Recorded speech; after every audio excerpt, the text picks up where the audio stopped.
place assise. Merci d'être venus si nombreux à cette invitation de l'ensemble de la municipalité ici rassemblée sur scène. Pour la 3e année consécutive, nous avons souhaité des vœux plus modestes, mais ouverts à toute la population afin de partager ensemble un verre de l'amitié et un temps de convivialité.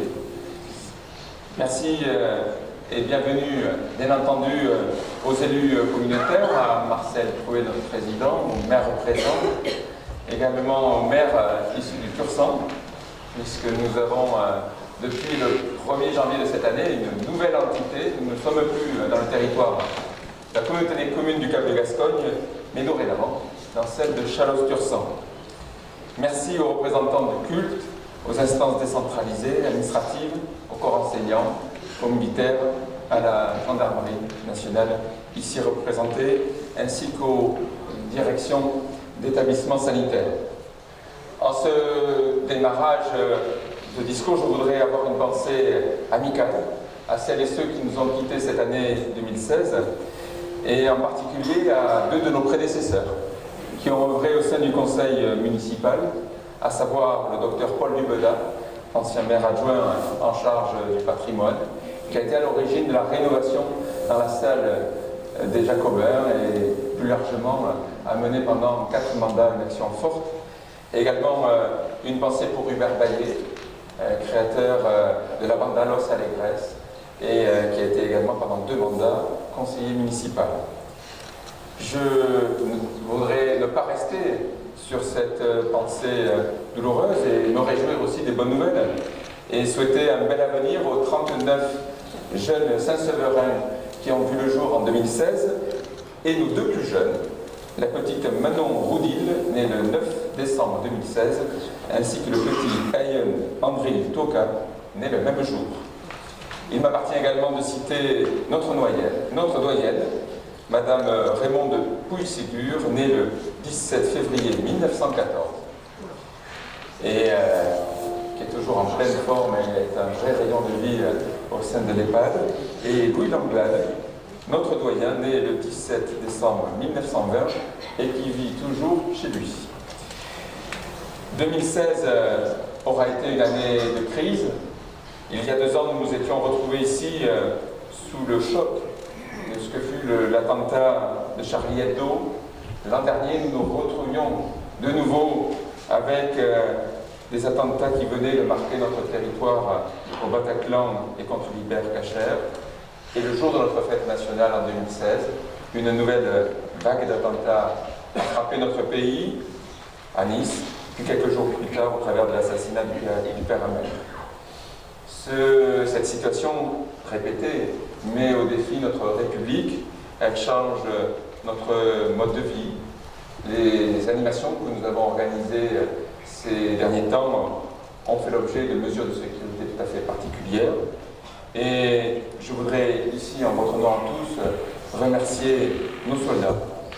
5 rafales de la BA 118 ont participé au cours de 2016 aux opérations de l'armée française sur la Syrie, venant lutter là-bas contre Daesh, et également saluer l'engagement des gendarmes qui tout au long de l'année nous protègent.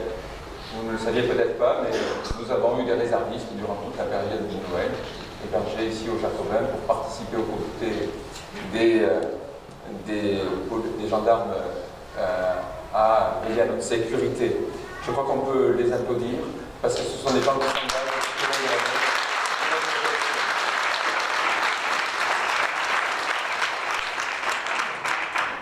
Je n'oublie pas que ces attentats ont été perpétrés par des Français, pour la plupart nés en France, qui sont allés dans l'école de la République et qui sont de nationalité française.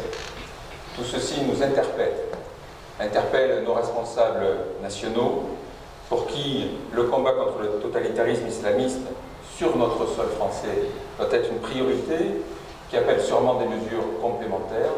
Toutes les mosquées salafistes ne sont toujours pas fermées. Le retour de ces milliers de Français qui sont partis en Syrie mener le djihad, y compris plus de 400 enfants, vont revenir sur notre sol, puisque Daesh subit défaite après défaite. Ceci sont des défis énormes qui appellent des mesures nouvelles, et puisse l'élection présidentielle participer à l'union nationale sur ces questions-là. Mais au-delà de cet enjeu national, il y a aussi des actions locales à mener. Je crois que cette obligation d'intégration de tous nos jeunes dans un destin national, dans le sentiment d'appartenance à une même nation, elle se joue aussi dans chacune de nos communes.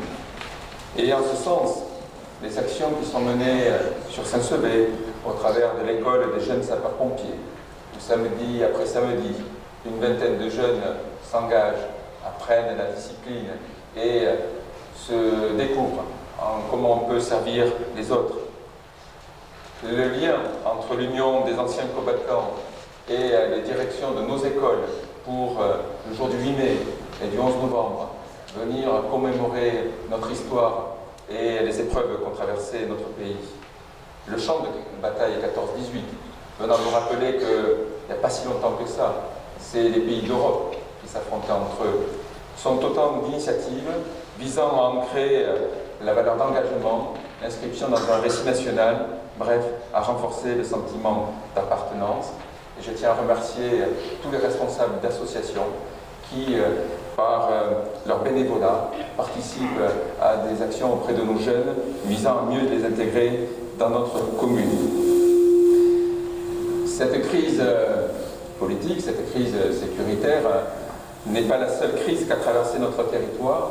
Nous sommes aussi sous le coup d'une crise aviaire, je devrais dire de plusieurs crises aviaires, puisqu'après 6 mois sans production de canards gras, les affaires avaient repris à l'automne et l'espoir revenait. Malheureusement, de nouveaux cas de grippe aviaire se sont déclarés début décembre, des cas différents. Cette situation met la France face à une souche de grippe la plus virulente qu'elle n'a jamais connue. Il s'agit d'une crise non pas spécifiquement du sud-ouest, mais mondiale. La Hongrie est touchée, et la Bulgarie également, qui sont des concurrents pour nos productions de foie gras. Et nous avons eu en France plusieurs cas de faune sauvage morts de crise aviaire, en Haute-Savoie, dans la Manche, dans le Pas-de-Calais. Il y a au travers de ces éléments une fragilité forte pour un secteur économique majeur de notre territoire. Mes premières pensées iront à nos agriculteurs. Nous avons des éleveurs à nos portes, à Montsouet, à Montgaillard, à Aire-Moncube, qui, dans les jours à venir, vont connaître des abattages de tous leurs animaux. De nouveau, psychologiquement, une période pas évidente pour eux, mais au-delà aussi des problèmes financiers à venir, avec des échéances qui arrivent et des rentrées qui se feront plus tardives.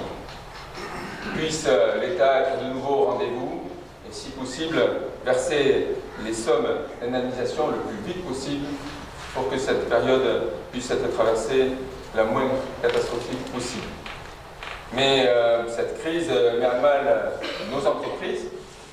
Nous avons ici 1500 emplois liés directement à nos canards et à nos poulets. Saint-Sevé, c'est la capitale de la volaille. C'est une industrie qui s'est développée depuis les années 60. Nous avons déjà connu d'autres crises. En 1992, les fermes néerlandais ont fait faillite. Elles se sont relevées. Aujourd'hui, cette double crise, je suis convaincu que nous arriverons à la traverser et à ressortir plus fort de cet événement. Pour autant, je tiens ici à saluer les chefs d'entreprise qui, dans cette période si troublée, ont fait front, à ceux qui ont des responsabilités interprofessionnelles et mènent aux côtés de l'État des négociations, et pour que tout ça se passe avec la solidarité voulue et en n'oubliant personne. Et nous avons tous à notre niveau, localement, essayé de mener des actions de soutien à nos entrepreneurs. Les 2 premières entreprises aidées à la région ont été des entreprises de Saint-Sevé. J'ai essayé de soutenir au maximum ces aides-là. Nos abattoirs sont en train de se mettre aux normes dans le lavage des cages. Au niveau de la communauté des communes, nous avons eu une délibération visant l'accueil du groupe Mousset, premier transporteur de volailles, qui va investir 1 500 000 € sur Bamako pour se mettre aux normes et investir dans des nouveaux systèmes de lavage. C'est l'un des points de faiblesse. qui crée la propagation du virus d'élevage en élevage, il y aura normalement entre 10 et 15 emplois prévus. Et sur notre ville, nous avons mis en œuvre une exonération, un report d'échéance plutôt sur les factures d'eau, et également, aux côtés du comité des fêtes, mener une action de promotion avec l'événement Face au Canard, qui a donné lieu à des reportages sur BFM TV, France 2, où des Saint-Séverins interviewés indiquaient qu'ils avaient toujours confiance dans nos canards et qu'ils aimaient les manger. Et donc, si vous êtes militant, si vous avez envie de soutenir ces emplois et cette filière, la première des consignes que je puisse vous donner, continuez à manger du magret, du foie gras, et à le servir aussi souvent que possible sur notre table. Mais au-delà, il nous faudra, bien entendu, mettre la priorité de l'action publique sur le développement économique en continuant le travail de soutien à ces filières, mais également en visant à préparer une reconversion économique de notre territoire qui ne peut vivre que d'une monoactivité. On sait ce que ça veut dire de vivre d'une seule activité. Agenmo, qui vivait de la chaise, a vu en 15 ans disparaître quasiment tous ses emplois. Et quand vous êtes dans des situations pareilles, c'est très difficile. Il nous faudra donc abonder et trouver des nouveaux relais de croissance. Le tourisme en fait partie. En 2 ans, nous sommes passés de 800 à 1500 visiteurs payants. C'est peu, mais c'est un début. Cet été, nous avons eu 2000 visiteurs au musée. C'est encore peu, mais c'est 4 fois plus que l'année d'avant. Nous avons également, au travers de l'activité résidentielle, des possibilités de développement. Notre département gagne en population. Et quand vous gagnez en population, c'est du travail pour le bâtiment, pour les commerces et pour les services. Notre commune doit s'inscrire résolument dans cette dynamique. Je ne saurais évoquer cette crise aviaire sans dire un merci au chef cuisinier landais, à Jean Cousseau qui est venu pour les fêtes pour parrainer un concours de ballotine de poulet de Saint-Sevé, à Alain Dutournier qui est venu au mois de décembre être le parrain d'un concours de cuisine et d'un concours de technique de canard gras. Et merci à tous les jeunes cuisiniers qui ont participé à ces différents concours. Et l'occasion pour moi de saluer nos restaurateurs qui toute l'année font la promotion de notre terroir. Depuis 2 ans et demi, nous menons une action en responsabilité dans cette ville, dans ce contexte à la fois de crise économique et d'état d'urgence. Notre première des responsabilités dans ce contexte-là est de gérer au mieux les deniers publics.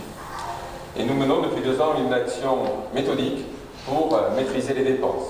La première décision de ce mandat aura été de nous baisser les indemnités d'élus, et ça sera 180 000 € économisés sur le budget, sur la mandature. Nous avons baissé les charges à caractère général. Les comptes administratifs de 2015 qu'on a votés au mois de mars 2016 sont de 172 000 € de dépenses inférieures à celles de l'année d'avant. Et enfin, je tiens à saluer l'action de Jacques Choulet, notre maire adjoint en finances. Nous avons réussi à renégocier les emprunts sur cette année, faisant baisser les taux d'intérêt de 4,41% à 2,96%. C'est 1,5 point de taux d'intérêt en moins. Ça sera autant d'économies en plus. Pendant ces 2 ans, ainsi, nous avons pu baisser notre dette. Notre ville est surendettée et donc il nous revient de gérer cette dette. Elle aura baissé en 3 exercices de 240 000 €. Toutes ces actions auront permis de maintenir une capacité d'autofinancement visant à investir et donc à moderniser notre ville. La priorité de ces investissements sont allés malheureusement à des urgences. Lorsque nous sommes arrivés, nous avons découvert certaines réalités qu'il fallait traiter en urgence. Je citerai en premier lieu les fuites dans les toitures. Et donc nous avons en 2 années investi 250 000 € pour enrayer les dégâts causés au bâtiment par des toitures défaillantes à l'école de musique en 2015, sur des bâtiments de l'école maternelle en 2016, sur l'aile de la galerie sud de la mairie, ainsi que sur la moitié des toitures des Jacobins. Nous avions aussi découvert que nos agents travaillaient dans des conditions difficiles, et donc nous avons mis 112 000 € pour moderniser Mounique, qui est notre centre technique municipal, sur lequel une journée de présentation à la population sera organisée au printemps, afin que vous voyez les conditions modernes dans lesquelles travaillent nos agents pour être plus efficaces au quotidien. Enfin, nous gérons sur un plan municipal et public la fourniture en eau à une grande partie de la ville. Et donc nous avons investi dans le château d'eau d'Ontanières. C'est 400 000 € qui auront été mis sur cet équipement. Ontanières est un château d'eau construit dans les années 50 qui n'avait pas connu de réhabilitation depuis lors et qui présentait des problèmes d'infiltration, de canalisation oxydée, d'électricité obsolète, tant et si bien que lorsqu'il est arrivé un orage important il y a 2 ans où 25 postes de RDF avaient sauté, pendant 6 heures nous étions sans eau. Ces questions-là sont dorénavant résolues et nous avons une infrastructure qui est mise au jour pour 40 ans. Nous l'inaugurerons à la fin du premier trimestre et nous permettrons d'accéder aux plus courageux au point de vue que nous voyons de là-haut à 45 mètres de hauteur. Au-delà de ces urgences qu'il nous a fallu traiter, nous avons pendant 2 ans et demi mis l'accent sur les priorités données aux investissements du quotidien, à la modernisation des équipements qui servent le plus aux Saint-Séverin. Parmi eux, la priorité a été fixée pour les écoles. C'est 555 000 € que nous avons investis dans les écoles. C'est plus en 2 ans que lors des 6 années précédentes. Et nous inaugurerons courant février l'école de Pérali, qui est une école complètement restructurée avec une nouvelle cantine, avec un réfectoire aux normes, une nouvelle halte garderie et surtout une classe dans laquelle nous avons équipé cette classe d'un vidéoprojecteur interactif pour que nos enseignants aient les nouvelles technologies permettant d'avoir une pédagogie plus ludique avec l'utilisation de cartes, la possibilité sur les tableaux de mettre en place des jeux permettant d'apprendre et des méthodes modernes d'apprentissage. Et les enseignants qui utilisent ces nouveaux moyens nous disent à quel point pour eux c'est un confort et quelque chose d'important pour nos jeunes qui sont dans cette culture-là de nouvelles technologies. Et donc sur la mandature, d'ici 2020, nous équiperons toutes les classes de toutes nos écoles primaires avec ces moyens-là. Aux côtés des écoles, nous avons fait des travaux importants dans les infrastructures sportives, 466 000 € sur 3 exercices. Les tribunes de rugby ont été totalement refaites, inaugurées en présence de nos grands anciens. L'équipe de 1971 date de construction de ces tribunes et également de membres de l'équipe qui est montée en nationale. Le local du kayak a réouvert il y a 2 ans, a fait l'objet d'une rénovation complète et nous l'avons inauguré au mois d'octobre, lui donnant le nom de René Saint-Martin, qui pendant des décennies a œuvré sur cette base nautique. Et nous avons aujourd'hui une base nautique qui permet la descente de la tour chaque été, ouverte pour les familles. Et je tiens à remercier le SAS SCAN, ces bénévoles qui sont très dynamiques et qui font vivre ces berges. Au-delà de ça, nous avons enfin mis l'accent sur les routes et les trottoirs. Et je tiens à remercier le vice-président à la voirie de la communauté commune, ici présent, ainsi que Marcel Prouet, puisque nous avions accusé un retard. Et au cours des 3 derniers exercices, une priorité a été donnée sur Saint-Sevé, qui a eu plus de 30% des travaux d'investissement, et c'est ainsi que le quartier de Croyan a eu ses routes intégralement refaites, le quartier de Pipoulan a vu ses routes et ses trottoirs refaits, et le quartier d'Aucraï a vu une action de curage comme elle n'avait pas été faite depuis plus de 10 ans. Ces priorités du quotidien, elles sont importantes parce que c'est votre vie de tous les jours qui est en jeu, mais nous avons également en parallèle mené une action de reprise en main du patrimoine Saint-Séverin. Nous avons fini, courant 2016, la première phase de rénovation de l'abbatiale. Je vous invite, pour ceux qui ne l'auraient pas encore vu, à aller visiter l'abbatiale les jours où les lustres sont allumés pour voir à quel point elle change totalement de physionomie sur la partie qui a été refaite. C'est le plus gros chantier de restauration patrimoniale du département. C'est un chantier qui, lorsque nous sommes arrivés, avait commencé depuis quelques semaines. Mais il nous a fallu prendre à bras le corps ce dossier, puisque un 8e des travaux seulement de l'édifice avait été lancé, un 15e des travaux seulement financés, et un tiers du chantier étudié. Je voudrais ici saluer l'action de Jean-Marc Fabier, notre adjoint au patrimoine, pour la qualité des relations qu'il a su créer avec les services patrimoine, tant du département que de la région et de l'État, qui lui font confiance, qui nous font confiance et nous suivent.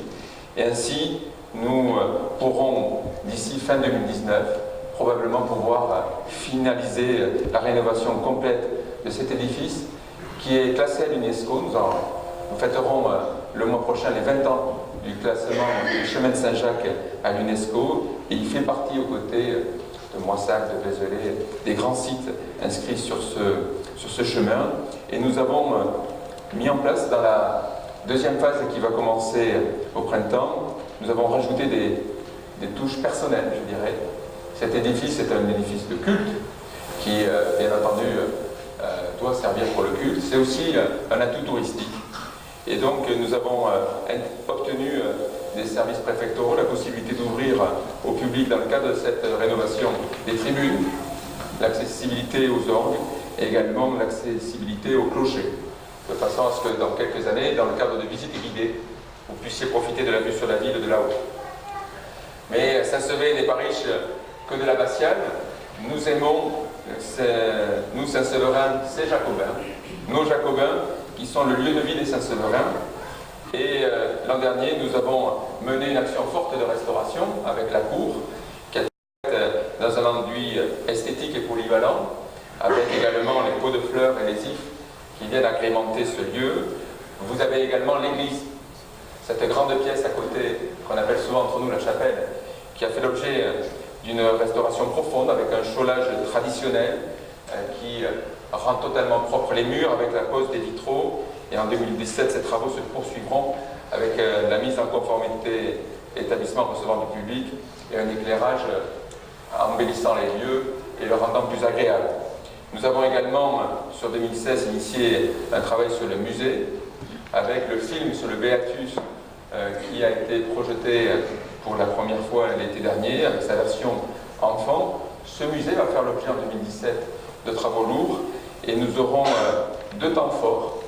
Au mois de mars, une exposition du travail de Marie Ferré, notre chargée de mission inventaire, avec le concours de la région, qui viendra pendant un mois, tout le mois de mars, mettre en avant la richesse patrimoniale de notre ville.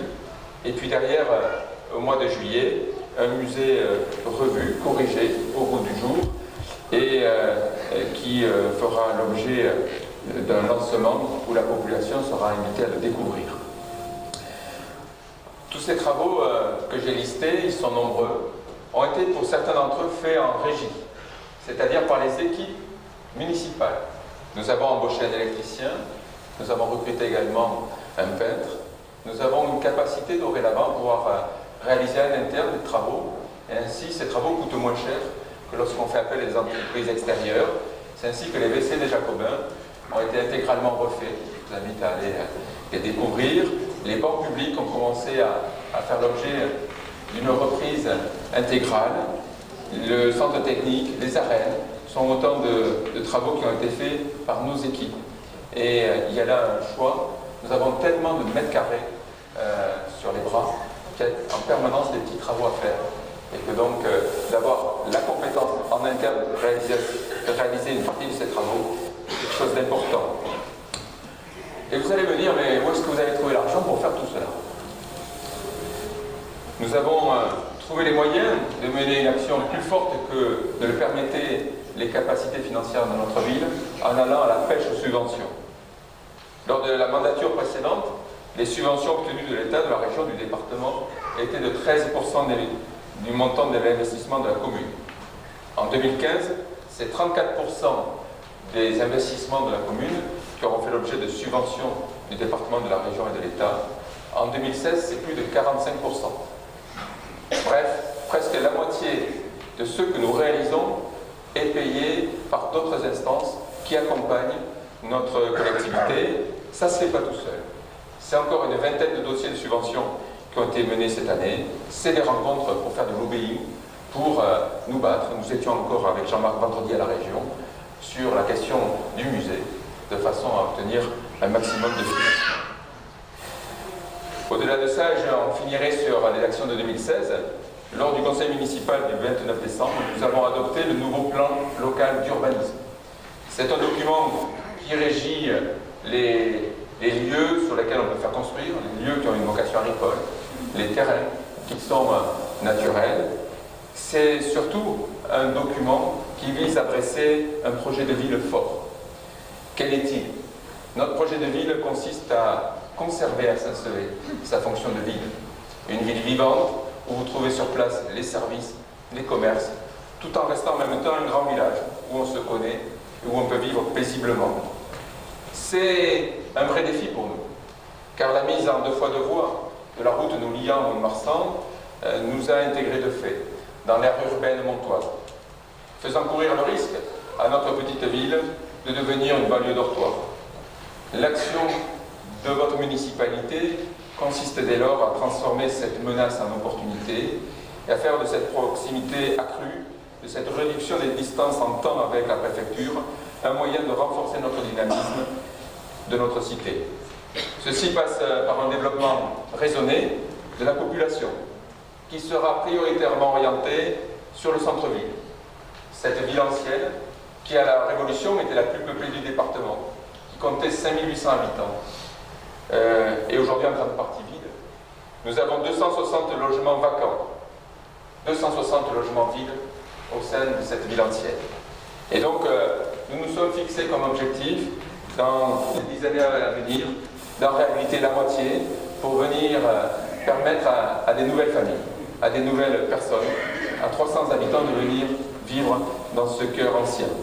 Et nous avons également un projet d'éco-quartier aménagé aux portes de cette ville ancienne, entre la zone du Cap et les lotissements de Gabaret et le cimetière, venant nicher là la possibilité d'accueillir 400 nouveaux habitants qui seront autant de ressources vives pour faire vivre nos commerces, faire vivre nos services et préserver à notre cité une vraie vitalité. Alors vous allez me dire, comment donner envie à des personnes issues de l'extérieur de venir chez nous? Sur quel argument, sur quelle promesse leur donner le désir de venir choisir Saint-Sevé comme lieu de résidence? J'ai envie de vous dire, c'est déjà l'heure. Puisque le recensement que nous avons fait l'an dernier nous a prouvé que nous avons gagné 200 habitants ces 5 dernières années.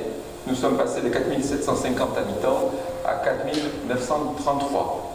Sur 2016, nous avons eu 30 nouveaux permis de construire et nous avons en matière de construction l'amorce d'un redémarrage. Mais pour autant, si nous voulons accueillir plus de population pour garder à notre cité son dynamisme, il nous faudra avancer en marchant sur 2 pieds. Le premier pied, c'est mettre en avant notre patrimoine, issu de notre riche passé, et être fier et valoriser ce fruit que nous ont laissé nos aïeux. En ce sens, le 24 janvier, nous serons en réunion, en commission régionale des sites, et si nous obtenons sa validation, nous intégrerons la liste courte des villes qui font partie des sites patrimoniaux remarquables. Nous intégrerons ce club fermé aux côtés de Sarlat, Saint-Émilion et Bordeaux. Dans les Landes, une seule commune fait partie de ces sites patrimoniaux remarquables, c'est la Bastide d'Armagnac. Et actuellement, il n'y a que 2 cités qui sont en train de le préparer, c'est Hossegor et Saint-Sevé. Nous aurons là un outil de communication mettant en avant à quel point notre ville est belle. Mais en même temps, ne restons pas réfugiés dans ce patrimoine, tournés vers le passé, soyons résolument tournés vers l'avenir, en faisant notre ville une ville moderne, une ville tournée vers les nouvelles technologies, au service des Saint-Sévérins. C'est cette action que nous allons mener en 2017.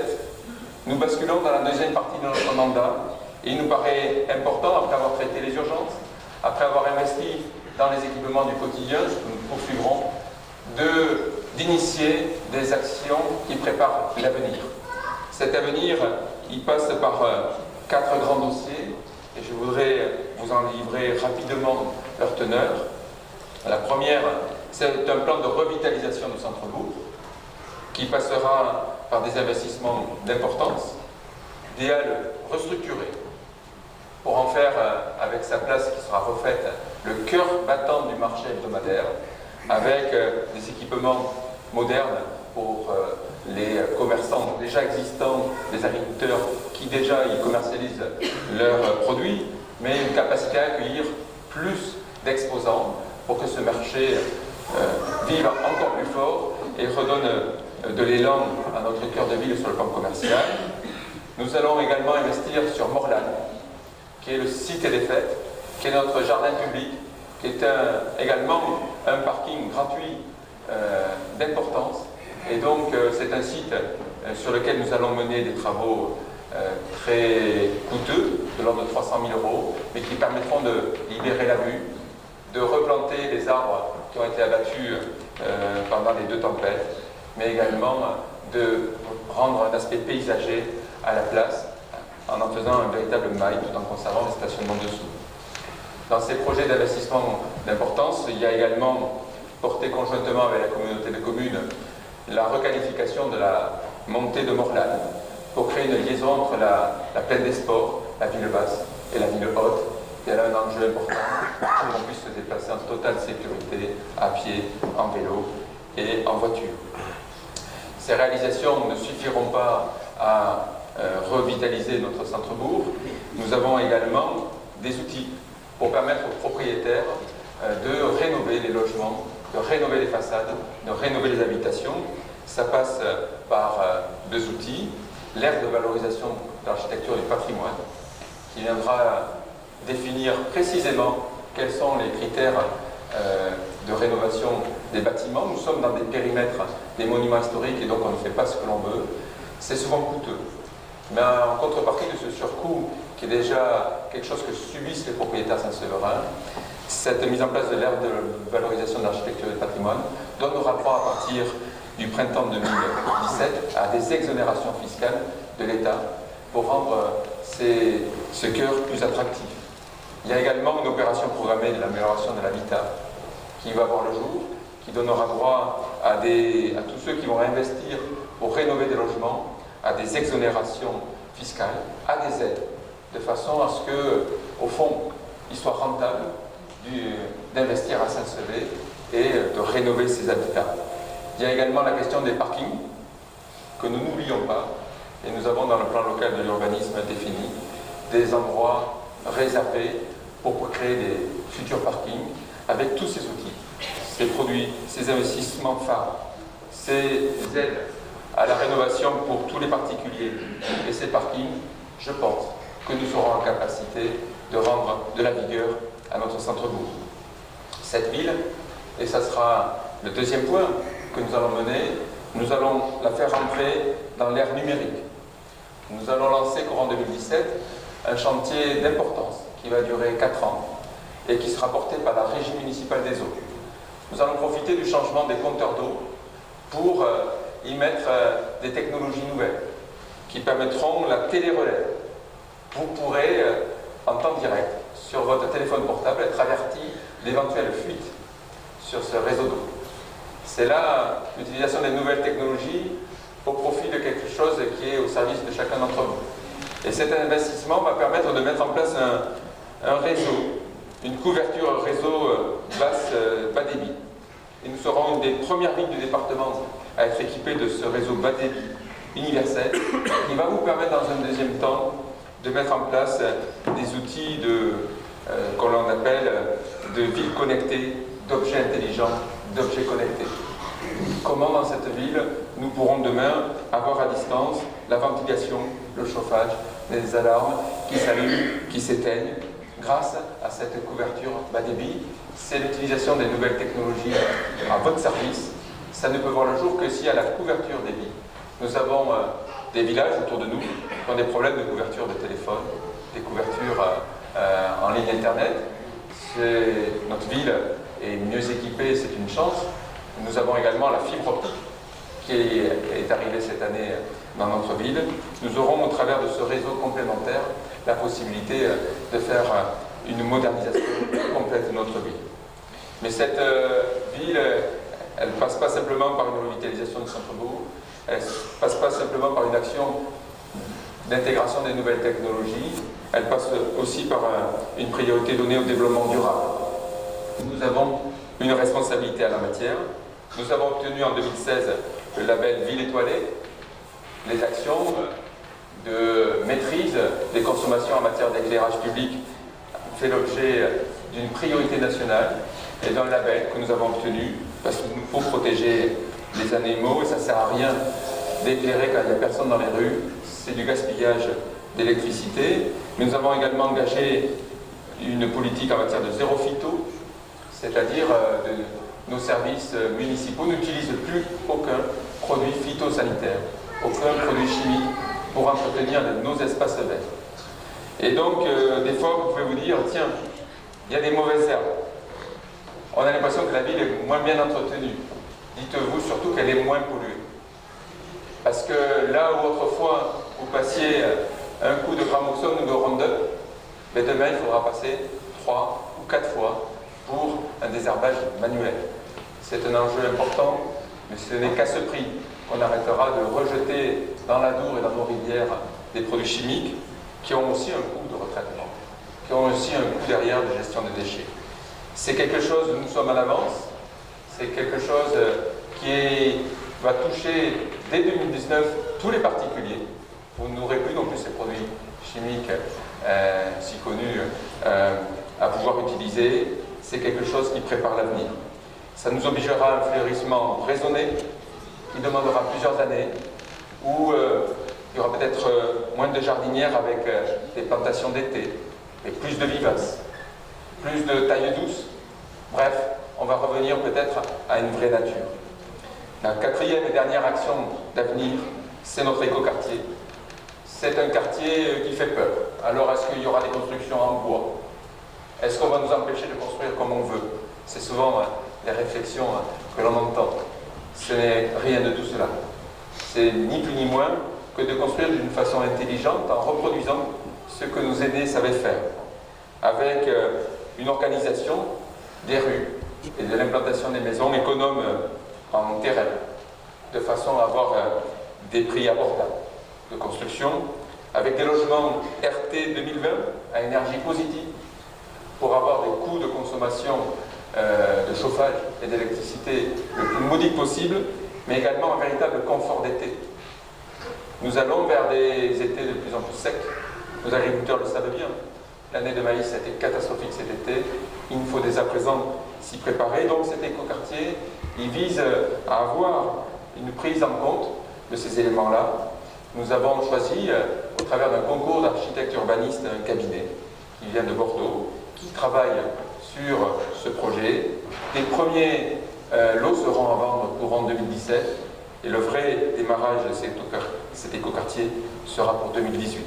Il permettra aussi de restructurer notre ville et de créer une liaison entre la zone d'Escalès, où vous avez les commerces, avec la zone du Cap, où il y a la crèche et le skatepark et toute une série de services publics, et les quartiers nouveaux et la ville ancienne, de façon à avoir une vraie vision de la ville.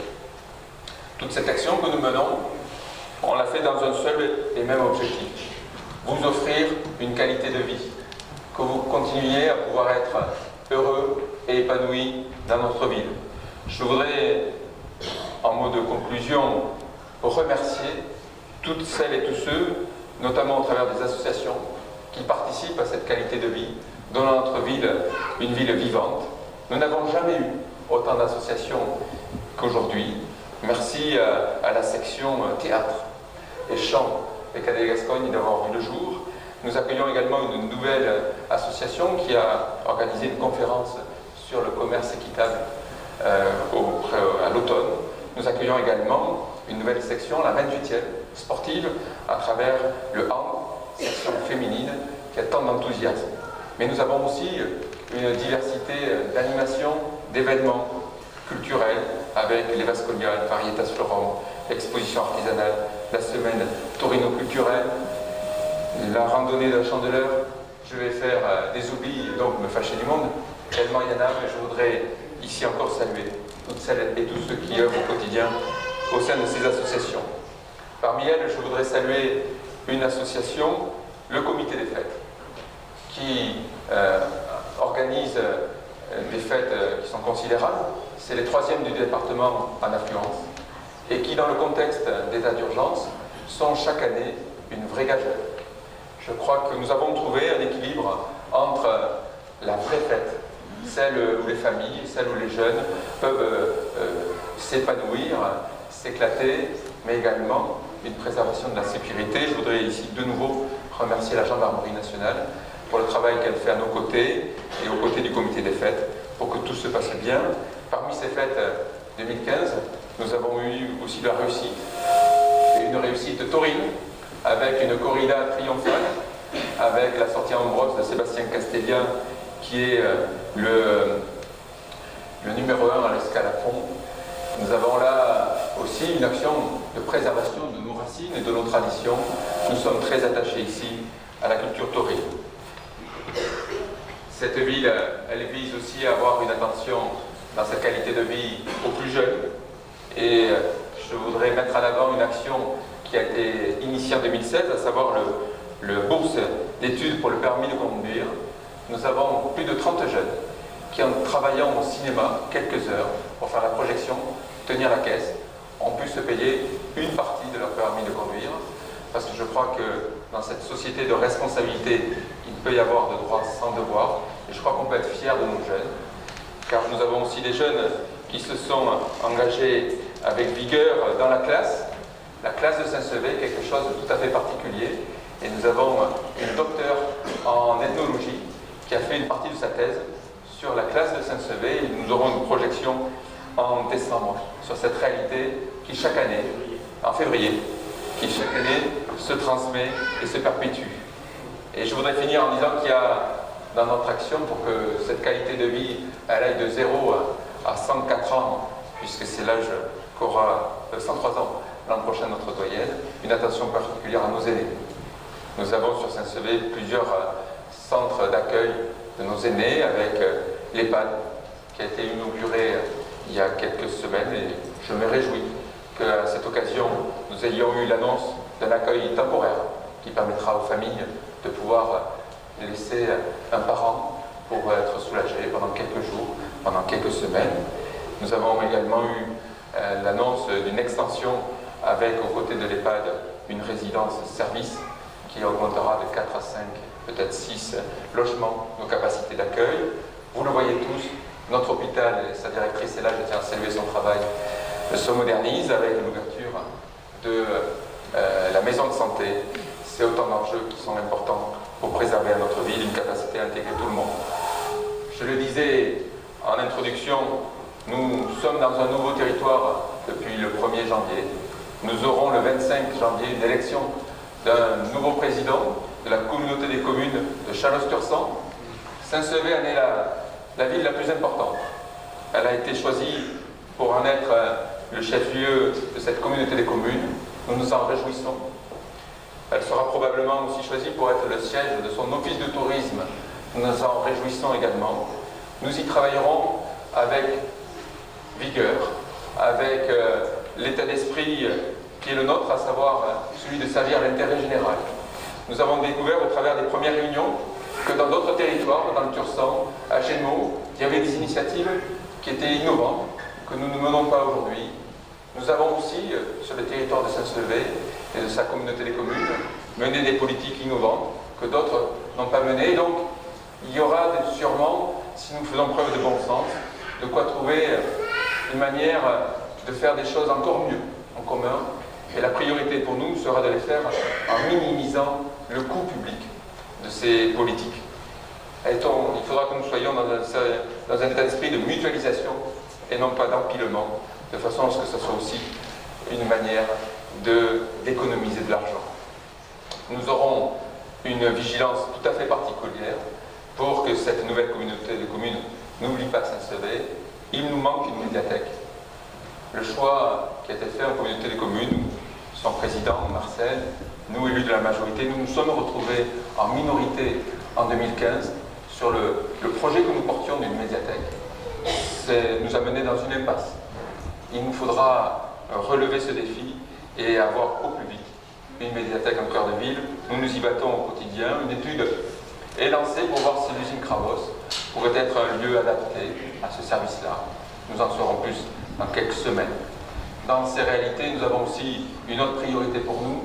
La zone industrielle Papin, à Perret, celle où il y a la TFE, où il y a les fermes irlandais, n'a qu'une seule entrée.